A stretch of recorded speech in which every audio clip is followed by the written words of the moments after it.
These are the new Careline Cosmetics Canva Pat. So this is a multi-use makeup which you can use for your eyeshadow, blush, bronzer, contour, highlighter, and a lip color. This is available in 11 shades, so let's swatch them all. It has a bouncy, soft clay texture. This is Masterpiece, Phantom, Pop, Portrait, Trick, Maestro, Curate, Harmony, Rhythm, Engrave, Pattern.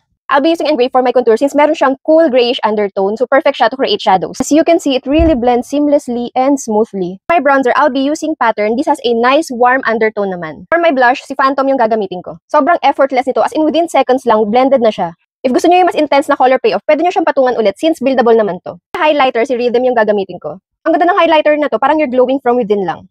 My eyeshadow, si Trick yung gagamitin ko. For the shimmer, I'll be using Curate. My lippy, I'll be using Masterpiece. This is my final look.